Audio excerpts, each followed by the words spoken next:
Hello, I'm Lance, and welcome to Dozing Off. We have an additional episode tonight as we continue Peter Pan, so no intro. I hope you sleep well. Peter Pan, Chapter 4. Second to the right and straight on till morning. That, Peter had told Wendy, was the way to the Neverland, but even birds, carrying maps and consulting them at windy corners, could not have sighted it with these instructions. Peter, you see, just said anything that came into his head. At first his companions trusted him implicitly, and so great were the delights of flying that they wasted time circling round church spires or any other tall objects on the way that took their fancy. John and Michael raced, Michael getting a start. They recalled with contempt that not so long ago they had thought themselves fine fellows for being able to fly around a room. Not long ago, but how long ago? They were flying over the sea before this thought began to disturb Wendy seriously. John thought it was their second sea and their third night. Sometimes it was dark and sometimes light, and now they were very cold and again too warm. Did they really feel hungry at times, or were they merely pretending? Because Peter had such a jolly new way of feeding them. His way was to pursue birds who had food in their mouth and snatch it from them. Then the birds would follow and snatch it back, and they would all go chasing each other gaily for miles, parting at last with mutual expressions of goodwill. But Wendy noticed with gentle concern that Peter did not seem to know that this was rather an odd way of getting your bread and butter, nor even that there were other ways. Certainly they did not pretend to be sleepy, they were sleepy, and that was a danger. For the moment they popped off, down they fell. The awful thing was that Peter thought this was funny. "There he goes again," he would cry gleefully as Michael suddenly dropped like a stone. "Save him, save him," cried Wendy, looking with horror at the cruel sea far below. Eventually Peter would dive through the air and catch Michael just before he could strike the sea, and it was lovely the way that he did it, but he always waited till the last moment, and you felt it was his cleverness that interested him and not the saving of a human life. Also, he was fond of variety, and the sport that engrossed him one moment would suddenly cease to engage him, so there was always the possibility that the next time you fell, he would let you go.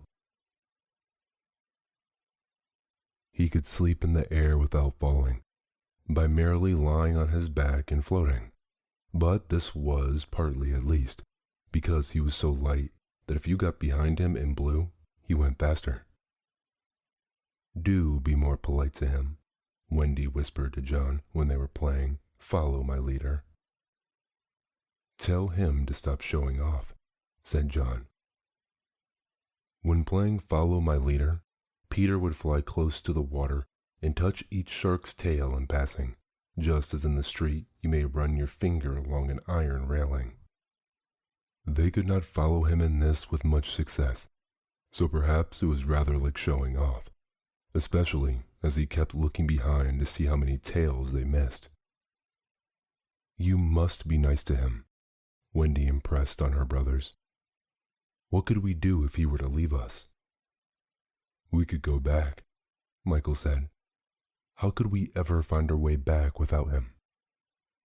"Well then, we could go on," said John. "That's the awful thing, John.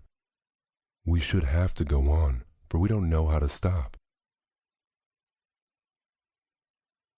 This was true. Peter had forgotten to show them how to stop. John said that if the worst came to the worst, all they had to do was go straight on, for the world was round, and so in time they must come back to their window. And who is to get food for us, John? I nipped a bit out of that eagle's mouth pretty neatly, Wendy. After the 20th try, Wendy reminded him. And even though we became good at picking up food, see how we bump against the clouds and things if he's not near to give us a hand? Indeed, they were constantly bumping. They could now fly strongly, though they still kicked far too much. But if they saw a cloud in front of them, the more they tried to avoid it, the more certainly did they bump into it. If Nana had been with them, she would have had a bandage round Michael's forehead by this time. Peter was not with them for the moment, and they felt rather lonely up there by themselves. He could go so much faster than they that he would suddenly shoot out of sight to have some adventure in which they had no share. He would come down laughing over something fearfully funny he had been saying to a star, but he had already forgotten what it was. Or he would come up with a mermaid's scale still sticking to him, and yet not be able to say for certain what had been happening. It was rather really irritating to children who had never seen a mermaid. And if he forgets them so quickly, Wendy argued, how can we expect that he will go on remembering us? Indeed, sometimes when he returned, he did not remember them, at least not well. Wendy was sure of it. She saw recognition come into his eyes as he was about to pass them the time of day and go on. Once, even she had to call him by name. "I'm Wendy," she said agitatedly. He was very sorry. "I say, Wendy," he whispered to her, "always, if you see me forgetting you, just keep on saying, 'I'm Wendy,' and then I'll remember."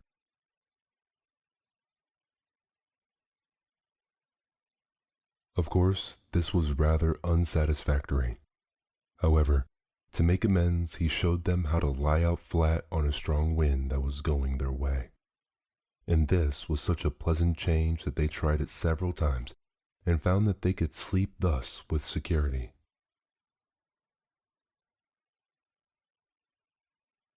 Indeed, they would have slept longer, but Peter tired quickly of sleeping, and soon he would cry in his captain voice, "We get off here." So, with occasional tiffs, but on the whole rollicking, they drew near the Neverland, for after many moons they did reach it, and what is more, they had been going pretty straight all the time, not perhaps so much owing to the guidance of Peter or Tink as because the island was looking for them. It is only thus that anyone might sight those magic shores. "There it is," said Peter calmly. "Where? Where?" "Where all the arrows are pointing." Indeed, 1,000,000 golden arrows were pointing it out to the children, all directed by their friend the sun, who wanted them to be sure of their way before leaving them for the night. Wendy and John and Michael stood on tiptoe to the air to get their first sight of the island. Strange to say, they all recognized it at once, and until fear fell upon them, they hailed it, not as something long dreamt of and seen at last, but as a familiar friend to whom they were returning home for the holidays. "John, there's the lagoon." "Wendy, look at the turtles burying their eggs in the sand." "I say, John, I see your flamingo with the broken leg." "Look, Michael, there's your cave." "John, what's that in the brushwood?" "It's a wolf with her whelps." "Wendy, I do believe that's your little whelp." "There's my boat, John, with her side stove in." "No, it isn't. Why, we buried your boat." "That's her at any rate." "I say, John, I see the smoke of the redskin camp." "Where? Show me, and I'll tell you the way the smoke curls whether they are on a warpath."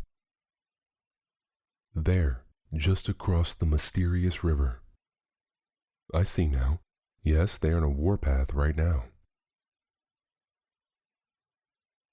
Peter was a little annoyed with them for knowing so much, but if he wanted to lord it over them, his triumph was at hand, for have I not told you that the Anon fear fell upon them?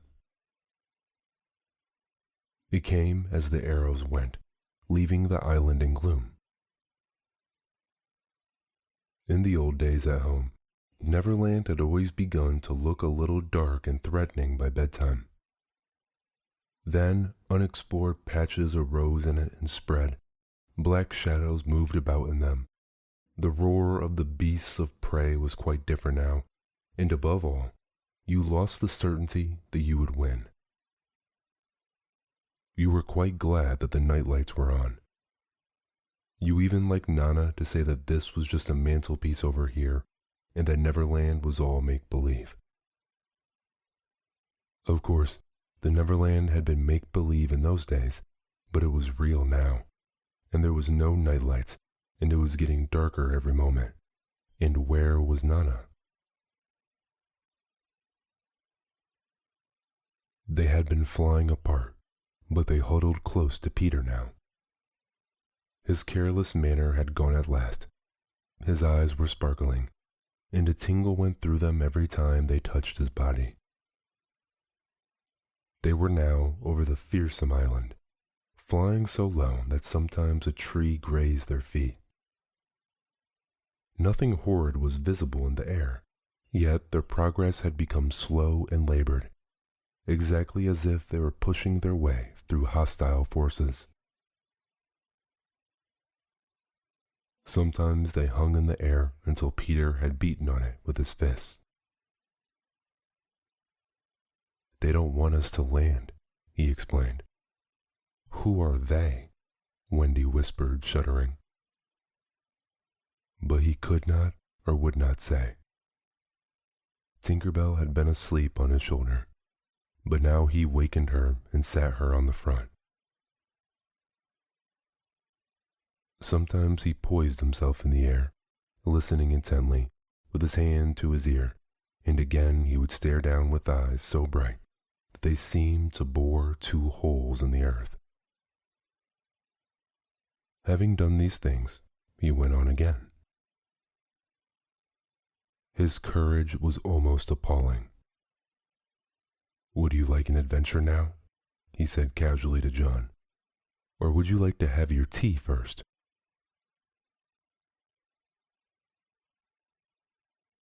Wendy said, "Tea first," quickly, and Michael pressed her hand in gratitude, but the braver John hesitated. "What kind of adventure?" he asked cautiously. "There's a pirate asleep in the pampas just beneath us," Peter told him. "If you like, we'll go down and kill him." "I don't see him," John said after a long pause. "I do." "Suppose," John said a little huskily, "he were to wake up." Peter spoke up indignantly. "You don't think I would kill him while he was sleeping? I would wake him up first and then kill him. That's the way I always do." "I say, do you kill many?" "Tons." John said, "How ripping," but decided to have tea first. He asked if there were any pirates on the island just now, and Peter said he had never known so many. "Who is captain now?" "Hook," answered Peter, and his face became very stern as he said that hated word. "Jazz Hook?" "Aye." Then indeed Michael began to cry, and even John could speak in gulps only, for they knew Hook's reputation. "He was Blackbeard's bosun," John whispered huskily. "He's the worst of them all. He's the only man of whom Barbecue was afraid." "That's him," said Peter. "What is he like? Is he big?" "He's not so big as he was." "How do you mean?" "I cut him off a bit." "You—" "Yes, me," said Peter sharply. "I wasn't meaning to be disrespectful." "Oh, all right." "But I say, what bit?" "His left hand." "Then he can't fight now?" Oh, can't he just? Left-hander? He has an iron hook instead of a right hand, and he claws with it. Claws? I say, John, said Peter.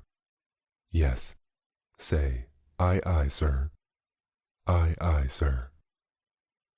There is one thing, Peter continued, that every boy who serves under me must promise, and so must you. John paled. It is this. If we meet Hook in open fight, you must leave him to me. I promise, John said loyally. For the moment, they were feeling less eerie, because Tink was flying with them, and in her light they could distinguish each other. Unfortunately, she could not fly so slowly as they, and so she had to go round and round them in a circle in which they moved as in a halo. Wendy quite liked it, until Peter pointed out the drawbacks. She tells me, he said, that the pirates sighted us before the darkness came and got Long Tom out. The big gun? Yes, and of course they must see her light, and if they guess we are near, they are sure to let fly. Wendy, John, Michael. Tell her to go away at once, Peter. The three cried simultaneously, but he refused. She thinks we have lost the way, he replied stiffly, and she is rather frightened. You don't think I would send her all the way by herself when she is frightened?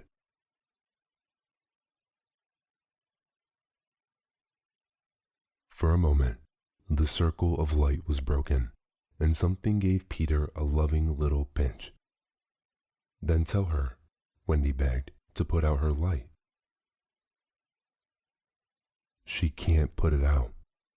That is about the only thing fairies can't do. It just goes out of itself when she falls asleep, same as the stars. Then tell her to sleep at once, John almost ordered. She can't sleep except when she's sleepy. It's the only other thing fairies can't do. Seems to me, growled John, these are the only two things worth doing. Here he got a pinch, but not a loving one. If only one of us had a pocket, Peter said, we could carry her in it. However, they had set it off in such a hurry that there was not a pocket between the four of them. He had a happy idea, John's hat. Tink agreed to travel by hat if it was carried in the hand. John carried it, though she hoped to be carried by Peter. Presently, Wendy took the hat, because John said it struck against his knee as he flew, and this, as we shall see, led to mischief, for Tinker Bell hated to be under an obligation to Wendy.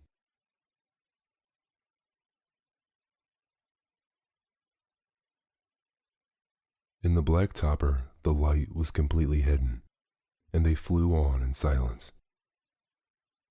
It was the stillest silence they had ever known, broken once by a distant lapping, which Peter explained was the wild beasts drinking at the ford, and again by a rasping sound that might have been the branches of trees rubbing together, but he said it was the redskins sharpening their knives. Even these noises ceased. To Michael the loneliness was dreadful. If only something would make a sound, he cried. As if in answer to his request, the air was rent by the most tremendous crash he had ever heard. The pirates had fired Long Tom at them. The roar of it echoed through the mountains, and the echoes seemed to cry savagely, "Where are they? Where are they? Where are they?" Thus did the terrified three learn the difference between an island of make-believe and the same island come true. When at last the heavens were steady again, John and Michael found themselves alone in the darkness. John was treading the air mechanically, and Michael, without knowing how to float, was floating. "Are you shot?" John whispered tremulously. "I haven't tried myself out yet," Michael whispered back. We know now that no one had been hit. Peter, however, had been carried by the wind of the shot so far out to sea, while Wendy was blown upwards with no companion but Tinker Bell. It would have been well for Wendy if at that moment she had dropped the hat. I don't know whether the idea came suddenly to Tink or whether she had planned it out on the way, but she at once popped out of the hat and began to lure Wendy to her destruction. Tink was not at all bad, or rather she was all bad just now, but on the other hand, sometimes she was all good. Fairies have to be one thing or the other, because being so small, they unfortunately have room for one feeling only at a time. They are, however, allowed to change, only it must be a complete change. At present, she was full of jealousy of Wendy. What she said in her lovely tinkle, Wendy could not of course understand, and I believe some of it was bad words, but it sounded kind, and she flew back and forward, plainly meaning, "Follow me and all will be well." What else could poor Wendy do? She called to Peter and John and Michael and got only mocking echoes in reply. She did not yet know that Tink hated her with the fierce hatred of a very woman. And so, bewildered and now staggering in her flight, she followed Tink to her doom.